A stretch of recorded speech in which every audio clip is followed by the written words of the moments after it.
പാകിസ്ഥാൻ സൈനിക മേധാവി അസീം മുനീറാകട്ടെ ഇന്ത്യക്കെതിരെ ആക്രമണ തന്ത്രങ്ങൾ ആവിഷ്കരിക്കുന്ന തിരക്കിലാണ്. ഈ ക്രിസ്മസിന് എന്ത് ഗിഫ്റ്റ് ചെയ്യും? മൈജിയിലുണ്ടല്ലോ എല്ലാം.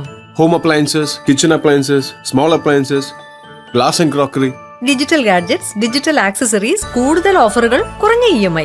നേരെ മൈജിയിലേക്ക് പോയ പോരെ. പുറത്തു വരുന്ന റിപ്പോർട്ടുകൾ പ്രകാരം പാകിസ്ഥാനെതിരെ ഇന്ത്യയുടെ സൈനിക നടപടിയിൽ കഠിനമായ പ്രതികാരം അത് ചെയ്യാനുള്ള പുറപ്പാടിലാണ് അസീം മുനീർ എന്നതാണ്. അതിനായി തന്നെ ജിഹാദി മുള്ളമാരുടെ ഒരു യോഗം വിളിച്ചു ചേർത്തിരിക്കുകയാണ് എന്നതാണ് അറിയാൻ സാധിക്കുന്നത്. ഇതിൽ ഇന്ത്യക്കെതിരെ അവിടെ നിൽക്കുന്ന ഭീകര സംഘടനയുടെ ഉന്നത നേതാക്കന്മാരെ ഇതിൽ ഉൾക്കൊള്ളിക്കുന്നു എന്നതാണ് അറിയാൻ സാധിക്കുന്നതും. ഇവരോട് ഇന്ത്യക്കെതിരെ പ്രകോപനകരമായ പ്രസംഗങ്ങൾ നടത്താനാണ് നിർദ്ദേശം നൽകിയിരിക്കുന്നതും. വൈരാഗ്യ ബുദ്ധിയോടുകൂടി തന്നെ അസീം മുനീർ ഇപ്പോൾ പെരുമാറുന്നത് എന്നതാണ് വിലയിരുത്തലായി പുറത്തുവരുന്നത്. കഴിഞ്ഞ ദിവസം ജിഹാദികളായ മുഴുവൻ ഇസ്ലാമിക മുള്ളമാരും പാകിസ്ഥാൻ സൈനിക ആസ്ഥാനത്ത് വിളിച്ചു വരുത്തി അസീം മുനീറിന്റെ അധ്യക്ഷതയിൽ ഒരു യോഗം ചേർന്നതായി തന്നെ വ്യക്തമാക്കുന്നു. എല്ലാ വെള്ളിയാഴ്ചകളിലും ഇന്ത്യക്കും അഫ്ഗാനിസ്ഥാനുമെതിരെ മതപ്രഭാഷണം നടത്തുവാനും ഇവരോട് അസീം മുനീർ ആവശ്യപ്പെട്ടിരിക്കുകയാണ്. ഈ ജിഹാദി ഭീകര ഗ്രൂപ്പുകളെ ഇന്ത്യയിൽ ഭീകരാക്രമണത്തിന് ഒരുക്കുകയാണ് അസീം മുനീർ. അത് തന്നെയാണ് ഇവിടെ ലക്ഷ്യമിടുന്നതെന്നും ഇവർ അറിയിച്ചിരിക്കുകയാണ്. ഇതിനുള്ള മറ്റു പിന്തുണ അസീം മുനീർ വാഗ്ദാനം ചെയ്തിട്ടുണ്ട്. റാവൽപിണ്ടിയിലെ സൈനിക ആസ്ഥാനത്താണ് ജിഹാദി മുള്ളമാരുമായുള്ള അസീം മുനീറിന്റെ യോഗം നടന്നിരിക്കുന്നതും.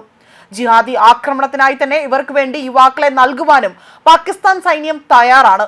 ഇന്ത്യയിൽ നിന്നും ഓപ്പറേഷൻ സിന്ധൂറിൽ കിട്ടിയ അടിക്ക് പ്രതികാരം ചെയ്യുക വഴി തന്റെ സൈനിക ആധിപത്യം കൂടുതൽ അരക്കിട്ട് ഉറപ്പിക്കാൻ തന്നെയാണ് ഇവിടെ അസീം മുനീർ ശ്രമം നടത്തുന്നത്. ഇന്ത്യയെ പതിവായി തന്നെ ആക്രമിക്കുന്ന ലഷ്കർ-ഇ-തയ്ബ, ജെയ്ഷെ മുഹമ്മദ് തുടങ്ങിയ ഭീകര ഗ്രൂപ്പുകളുമായി തന്നെ ബന്ധമുള്ള ഏതാനും ജിഹാദി ഗ്രൂപ്പുകളുടെ നേതാക്കന്മാരെയാണ് ഈ യോഗത്തിൽ വിളിച്ചു ചേർത്തിരിക്കുന്നത്. പ്രമുഖ ജെയ്ഷെ മുഹമ്മദ് നേതാവായ ഹഫീസ താഹിർ മുഹമ്മദ് അഷ്റഫി, കറാച്ചി കേന്ദ്രമായി പ്രവർത്തിക്കുന്ന ജമായത്ത് ഉദ് ഭാവിയുടെ നേതാവായ മുഫ്തി അബ്ദുൾ റഹ്മാൻ ജമിയ ഉൽമ എന്നീ വ്യക്തികളെല്ലാം തന്നെ ഇതിൽ ഉൾക്കൊള്ളിച്ചുകൊണ്ടാണ് ഈ ഒരു യോഗം ഇപ്പോൾ ഇവിടെ വിളിച്ചു ചേർത്തിരിക്കുന്നത്. പാകിസ്ഥാനിൽ മൂന്നാമത്തെ ജിഹാദി തലമുറയെ വാർത്തെടുക്കുകയാണ് ഇവരുടെ ലക്ഷ്യം. ഇദ്ദേഹത്തെ മുള്ള മുനീർ എന്നതാണ്, അതായത് അസീം മുനീറിനെ മുള്ള മുനീർ എന്നാണ് വിളിക്കുന്നതെന്നും ഇവർ വിശേഷിപ്പിച്ചിട്ടുണ്ട്. ഓപ്പറേഷൻ സിന്ധൂറിൽ പരാജയപ്പെട്ട ഈ പാകിസ്ഥാൻ ഫീൽഡ് മാർഷൽ ഇന്ത്യയെ പരാജയപ്പെടുത്താൻ ഇസ്ലാമിനെ കൂട്ടുപിടിച്ചിരിക്കുകയാണ് എന്നും ആരോപണം പുറത്തുവരുന്നു.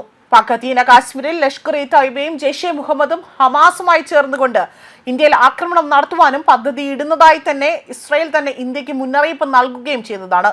ബംഗ്ലാദേശിലെ ജമാഅത്തെ ഇസ്ലാമിയുമായും പാകിസ്ഥാൻ ബന്ധം നേരത്തെ സ്ഥാപിച്ചിട്ടുണ്ട്. ഇതും ഇന്ത്യയെ ലാക്കാക്കാനുള്ള നീക്കത്തിന്റെ ഭാഗമാണ് എന്നതാണ് കരുതപ്പെടുന്നതും.